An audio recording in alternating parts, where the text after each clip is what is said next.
Hi, my name's Phil. I like to talk about politics, and in this video I'd like to discuss the reports of frustration from businesses who desperately want the government to improve trade with the EU but feel like they're banging their heads against a brick wall, they say. Their mistake, of course, is in thinking that the government would like to improve our trade with anyone and they just need to put it to them in the right way. But first, if you'd like to be notified of daily news and politics, please subscribe to the channel and click the bell notification icon.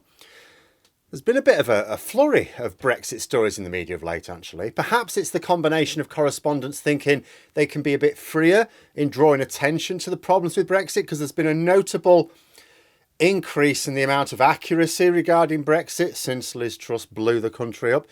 And it may be a combination of that and the natural reflection that accompanies the end of the year. But there's been a definite increase in the number of reports on Brexit realities. Few of them are reporting on anything that's really new. There are occasionally bits of actual news related to Brexit. Sometimes we get some data which highlights what the experts always said would happen. Sometimes we get another bit of the nowhere near implemented yet Brexit implemented, or at least a decision to delay it again. But if you also get reports of issues that were known about before. And they're nothing new. They're not news to people who've been paying attention, but they are only now being used to inform the public. You know, this latest one is about the British Chambers of Commerce trying to highlight just how damaging the government's policies on trade are for their members. They say that 2 years after the Trading Cooperation Agreement was agreed, nothing has been done to help the businesses who have been struggling. The frustration, of course, it'll be a result of the lost business, which the business owners are largely powerless to prevent, yes, but also, I think, a lack of understanding of the political dimension. Like, think what you will of Brexit itself. You could easily imagine that the Tories got some things wrong. After all, Brexit now, the reality of it, is not the Brexit that was promised. No one can really say that. So you think, well, for whatever reason, they got a few things wrong. Okay, but they'll do what they can to soften the blow of their strategic error, right? All this nonsense about the EU will give us the same trading terms as members without us having to accept the responsibility of membership. I mean, even if you hadn't the faintest notion about how the EU works and how impossible a concept this was, you may still imagine that, look, okay, the government thought this, they were wrong, right? But now that Brexit's, it's not what its proponents promised, that the government will look at the situation pragmatically and make the best of it. But this is not what is occurring. For a start, a number of senior Tories became aware of the realities of Brexit before we took the final step. They actually did learn and did nothing about it. David Davis, our first ever Brexit secretary, didn't even know where the EU was based. He tried to fly off to Germany. Never once reflected on his ignorance and thought, I wonder if there are actually some more complex issues I'm ignorant about. No. Dominic Raab didn't even realise that Britain's an island. When he found out, did that cause him to question his other notions about this very complex concept of Brexit? Not a bit of it. Boris Johnson famously was surprised during the Trade and Cooperation Agreement negotiations. Admittedly, we'd left the EU by now, it's too late. Famously surprised that the deal, which involved being outside the single market and customs union, would be little better than no deal at all. According to reports from people close to the process, he was genuinely surprised that a free trade agreement would be so restrictive to our trade. An ignorance stemming from a complete lack of understanding about what a free trade agreement is, what a single market is, what a customs union is.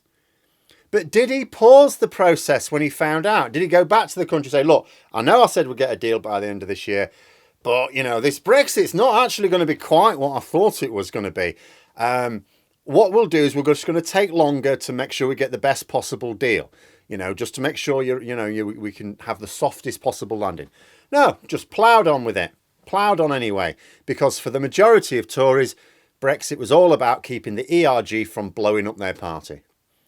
I don't know how much various Tory MPs have learned about what Brexit actually means since we left. I don't know how many backbenchers are still taken in by their own propaganda.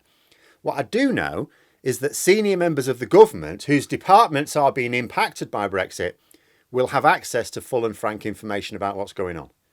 The government know full well what Brexit is doing. They know what it will continue to do. They choose not to address the major concerns, not because they don't know how, but because they are still desperately trying to hold their party together. Everything about the way our government has been operating for the past 6 years has been with the single aim of holding the various factions of the Conservative Party together. And when I say together, I mean moving them to where the ERG are. That's it. To that end, they've deliberately crashed our economy, made our businesses vulnerable, hugely depreciated the pound, whilst at the same time becoming more reliant on more expensive imports, reduced our capacity to produce our own food, failed to protect our manufacturing, created an energy crisis, and knackered our international standing. Bear in mind that as a direct result of Brexit, the Treasury is tens of billions of pounds a year short in tax revenues, just as a result of Brexit alone, not even taking into account their other ridiculous economic policies, just Brexit. As a consequence, the government have had to do what they always claim to hate, which is put up the rate of tax in a way they can't hide. The Conservatives will continue to prioritise this veneer of unity, and that's all it is these days, it's just a veneer, within their party over anything resembling the national interest. This is what these businesses just don't seem to understand. I remember when we first left the single market and customs union, businesses clearly struggling badly. They were thinking, oh my goodness, this is terrible. But a lot of them still didn't speak out about it. That was because they thought they were being pragmatic. They knew that the government were taking the spiteful line of excluding anyone who criticised Brexit from the conversation. So they thought that by not attacking Brexit, they could retain their lines of communication with ministers, and that they could use those lines of communication with ministers to make the ministers aware of what the situation was on the ground. But they just didn't understand that it didn't matter how persuasive they were. Those ministers were tied to the most brutal Brexit because of a few dozen political vandals in their parliamentary party who know full well what's going on. They're not deluded, they understand. But I think there might be another level of misunderstanding here as well. So the same businesses who are frustrated at the government don't really seem to know how to fix it, if the government cared. So I was reading this report. It was in a few media, but it's Sky News I was reading. And they're talking about like a Norway type arrangements for VAT, or allowing UK firms to travel for longer for work in Europe. And you think, did you quite understand what you're asking for here? I mean, I would caution against looking at Norway type arrangements. It's a bit like the Swiss deal. We get excited about, someone in government saying, oh, Switzerland type arrangement. You think, yeah, okay, much closer arrangement, good. But, when you say, well, Norway's got that, it says, there are ways in which we can make our deal better. There are. But they involve closer alignment with EU standards, something Labour are promising, but it's like kryptonite to the Tories. But if you're going to point to a country and say, well, they get this facility with their EU trade that'd be really helpful to us, maybe don't point at a country that's a member of the single market and Schengen. Admittedly, if you try and find somewhere in Europe that is not a member of either the customs union or single market, who has anything like a trading relationship with the EU, you will not be successful because everyone has. Belarus does not. But Belarus does not really trade much with the EU. These businesses would do better to understand what it was they had. They don't get it, do they? But as I've said before, businesses who didn't trade outside the EU or the EEA didn't need the faintest idea of how international trade worked. We went from being inside the same market where all their customers and suppliers were to outside of that market overnight without any real preparation. I mean, think about it from the point of view of a business. You may have had a British business where all of their suppliers were like Belgium or France, say, and maybe all their customers were in the Netherlands and Germany. Overnight, all of their suppliers and customers were across a huge trade wall. And they don't understand that trade wall because they never needed to. They didn't need to understand that trade wall because it didn't exist before 2 years ago. Why would they need to know about it? And they still don't understand it now. Presumably because they're spending all their time trying desperately to keep their business afloat. And maybe they think if there's something they should know about the process, the media should be keeping them informed, about Brexit issues, if not the government. I had to laugh. The article quoted a government minister saying that they'd reduced friction in some. Oh, there's always more we can do, of course, but we have actually reduced friction in some areas. And I thought, no, you haven't. No, you haven't. Are you justifying it? the trade friction has actually gotten worse, and we haven't even implemented it all yet. There's much worse to come. And this minister tried to cite the increase in the seasonal worker visa scheme for farmers. You're thinking, that's not a reduction in trade friction. It's the same trade friction because it's the same process. The fact that there's more visas, it's the same visa. You have to fill it out in the same way. It's the same level of friction for the farmer using it, as well as the worker on the other end of it using it. You know, the Director General of the Chambers of Commerce said she wanted to see the politicians move on from the debates of the past and find ways to trade more freely. This is not happening. Now, you think about it, there's 3 barriers to trade, aren't there? The first is geography. The further away you try to trade, the longer it takes to get your goods there, and the more expensive the transport. Also, the more unfamiliar the rules, laws and customs and so on. Our government's trying to replace trade with our neighbours with trade at the other side of the globe. So that's not going well. The second is customs. Now, we could agree to adopt the same customs arrangements as the EU.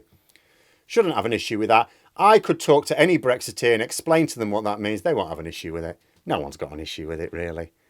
But we've made up issues. We don't want to join a customs union because then we can't negotiate crap trade deals that actually reduce our trade around the world. And if you think that's hyperbole, no, that is an accurate description of government policy. So don't expect anything to improve with those trade barriers. The third, of course, is standards, the regulatory framework. Now, you can reduce the paperwork for that by agreeing common standards and linking systems together. There is scope for this, but only when the Tories go. Freedom of movement is a sticking point to rejoin the single market proper, but with the Tories, this isn't happening either. So until the Tories realise that their Brexit position is doing them harm, then they will stick to it. And they will not see the harm in their Brexit position until they see that it's costing them elections. I reckon they need to lose 2 before they do that. But as for hoping that this government does anything to help, it is a hope I think you can only possess if you really don't understand what Brexit always was to them. But there we are. Those are my thoughts. Let me know yours in the comments below. Hope you found the video interesting. If you did, please click the like button. And if you'd like to support the channel further, the join button for memberships. And until next time, I'll see you later.